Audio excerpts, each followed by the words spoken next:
Ini pengalaman kami mengurusi Jakarta. Ketika kebijakan itu dibuat, maka kebijakan itu harus mengandalkan kepada nilai. Tidak cukup kebijakan itu hanya mengandalkan kepada cost benefit atau manfaat dan kurang manfaat. Ilustrasi Bu sekalian. Kalau saya memimpin 20 orang,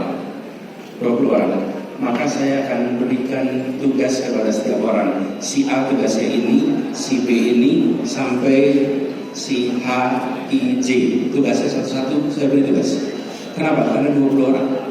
Saya bisa memberikan tugas satu-satu, saya monitor setiap waktu, apakah mingguan, apakah bulanan. Ketika saya memimpin 200 orang, saya harus membuat struktur organisasi. Saya harus membuat SOP. Saya harus membuat ukuran kinerja. Lalu saya lakukan monitoring terhadap 200 orang ini. Beda dengan yang tadi 20 orang pakai SOP. Sekarang Bapak Ibu, ketika saya bertugas di Jakarta memimpin 180.000 orang, saya sudah tidak bisa lagi kasih tugas satu-satu. Saya sudah tidak bisa lagi tugas pakai struktur SOP. Saya harus pakai namanya nilai. Nilai itu yang diikuti oleh para pemimpin 200 orang, dan pemimpin 200 orang itu diterjemahkan dalam bentuk organisasi yang dirasakan oleh pemimpin 20 orang. Paham bagus sekalian? Makin tinggi maka nilai yang dipakai. Ketika makin tinggi bukan posisinya tapi skopnya makin besar, maka berdasarkan nilai. Ketika kepemimpinan tidak menyatakan secara eksplisit nilai yang dipegang, maka pimpinan-pimpinan yang ada di bawahnya akan jalan sendiri-sendiri. Karena tidak jelas apa nilai yang dipegang. Nah, republik ini didirikan dengan sebuah gagasan, didirikan dengan sebuah cita-cita tujuan.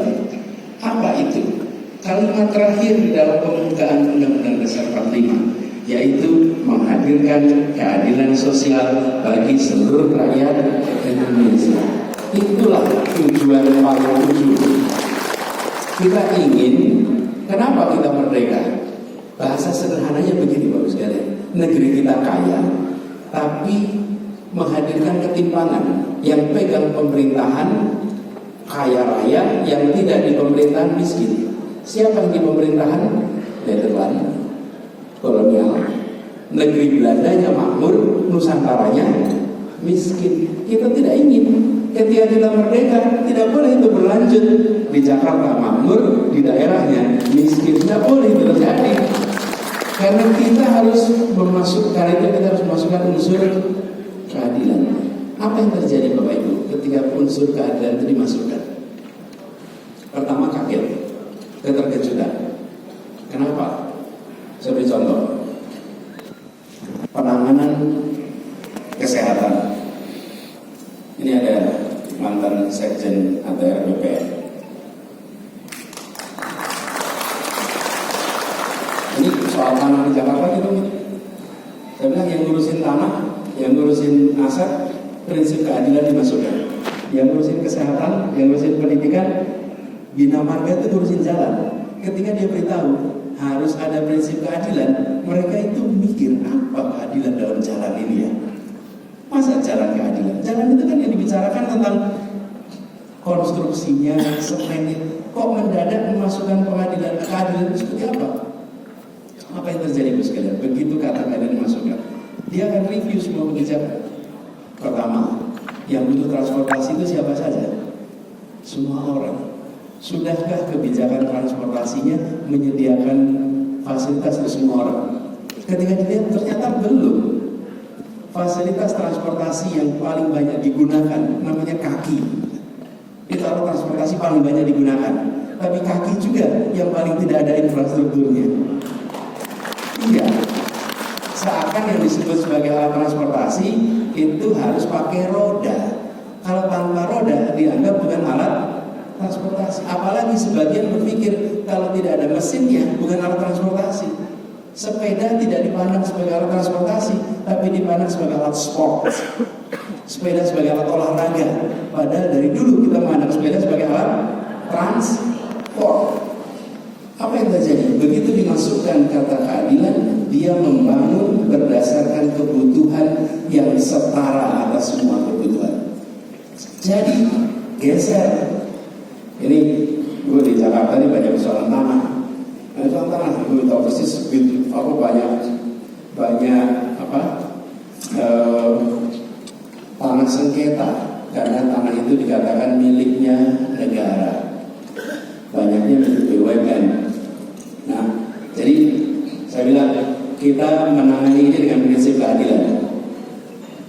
Ambil keputusan itu urutan 4. 1, prinsip keadilan. 2, kepentingan publik. 3, data, akal sehat, ilmu, undang-undang, regulasi. Mohon maaf, tapi gak dibalik urutannya.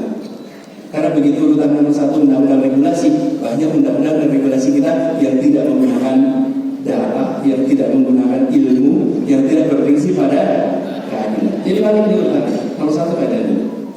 Banyak tanah-tanah di Jakarta ada tanah-tanah yang dikuasai atau milik BUMN. Jadi saya pernah kumpulkan Pak yang mengelola ini. Saya tanya, ini tanah BUMN itu belinya dari siapa? Belinya dari siapa? Bukan beli dari siapa-siapa. Di Jakarta itu dulunya tanah milik perusahaan Belanda, dinasionalisasi, dicatat, pindah menjadi milik BUMN. Oke. Jadi kemudian pertanyaan saya, buat apa kita merdeka kalau tanahnya tidak bisa dipakai oleh rakyat kebanyakan? Itu yang saya. Buat apa kalau kita merdeka? Nah, jadi harus ada jalan keluar. Prinsip keadilan inilah yang kemudian membuat kita ada terobosan-terobosan yang mungkin tidak terasa nyaman di pemegang otoritas di pusat. Kenapa? Karena kita buat yang namanya IMB kolektif, 1 RT, 1 IMB untuk kampung-kampung yang tanahnya sengketa tapi warganya sudah di sana puluhan tahun. Dengan IMB kolektif itu apa yang terjadi? Dia bisa ngurus kredit, dia bisa dapat PLN, bisa dapat air bersih, dan dia bisa mendapatkan kesempatan untuk izin usaha dengan ada IMB. Jadi saya ingin sampaikan sekalian, ketika prinsip itu dipegang, maka yang mengerjakan adalah seluruh struktur organisasi. Nah, hari ini kita menyaksikan bahwa banyak sekali kebijakan-kebijakan yang tujuannya baik, tetapi tidak secara serius memikirkan siapa dapat apa, berapa besar, kapan, di mana. Kita bangun jalan tol, baik bukan?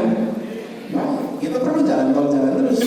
Saya sudah sampaikan berapa kali. Pertanyaannya, siapa dapat apa, berapa besar, kapan, di mana dari jalan tol itu? Apakah rakyat kebanyakan ikut merasakan manfaatnya? Sebagai kita pengguna, iya.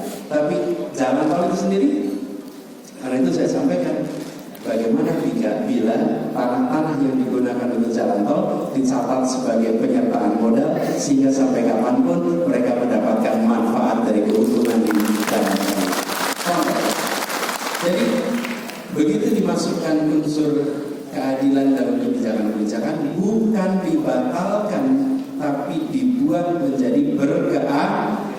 Jadi Bapak sekalian, nanti ketika mengkomunikasikan, saya titip apa visi perubahan kita memasukkan keadilan di dalam penyusunan kebijakan. Kita punya dana yang cukup luas. Bapak sekalian, untuk desa saja kita itu alokasikan sekitar 70 sampai 75 triliun tiap tahun. Itu untuk desa-desa. Pertanyaannya, dana itu termanfaatkan untuk apa? Dan kita di pusat kecenderungannya mengatur semua tempat sama. Untuk apa? Memudahkan bagi kerja birokrasi. Sementara kebutuhan di tiap desa beda. Ke depan kita harus ubah. Setiap desa memiliki otoritas untuk bisa menggunakan sesuai dengan kebutuhan yang ada di desanya, sehingga dana itu menjadi optimal. Nah, kecenderungan di Jakarta adalah simetris. Di semua tempat kebijakannya sama, memudahkan bagi kita, tapi tidak memudahkan bagi masyarakat. Jadi saya berharap Bapak-Ibu sekalian, pesan tentang keadilan, pesan tentang kesesuaian, kesetaraan sesuai kebutuhan, itu betul-betul menjadi pesan yang Bapak Ibu berkenan untuk gaungkan. Lalu Bapak sekalian, kita juga menyaksikan bahwa kita ada ketimpangan yang luar biasa di dunia ini. Selama 4 dekade kita melihat ketimpangan antar negara menipis, tapi ketimpangan dalam negeri melebar. Indonesia hari ini masuk di dalam rombongan G20. Itu artinya kita salah satu negara 20 perekonomian terbesar. Dan kira-kira gini, kenapa sih pada G20? Ini kalau rapat di PBB 180 negara lebih, itu kalau rapat rumit sekali. Karena semuanya punya pendapat. Semuanya pendapat. Akhirnya susah ngaturnya. Terus yang punya perekonomian mengumpulkan gini, 85% perekonomian itu dikuasai 20 negara. 85% perekonomian dia itu ada di 20 negara. Nah, kita aja yang 85% rapat sendirian aja. Nggak usah rapat ngajak 180-an negara. Karena ekonomi yang kecil, pengaruhnya kecil, tapi rapatnya ramai betul. Kira-kira begitulah sederhananya. Nah, yang 8% terkumpul lah ini 20 negara, namanya G20. Indonesia masuk dalam G20. Tetapi kita masuk 20 negara terbesar, lihat kondisinya. Tiongkok, India, Indonesia. Kota-kota besar yang maju setara dengan kota-kota besar negara industri, tapi kota besarnya dengan perdesaannya timpangnya luar biasa. Di Tiongkok dialami, di India dialami, di Indonesia juga dialami. PR kita bukan semata-mata membawa Indonesia lebih tinggi di dalam ranking dunia, tapi PR kita sesungguhnya adalah memastikan bahwa daerah-daerah memiliki kesetaraan. Kita ingin nanti Indonesia menjadi perekonomian nomor 5, nomor 4 di dunia, ingin. Tapi jangan besarnya itu hanya di Jabodetabek. Kita ingin besarnya di seluruh Indonesia.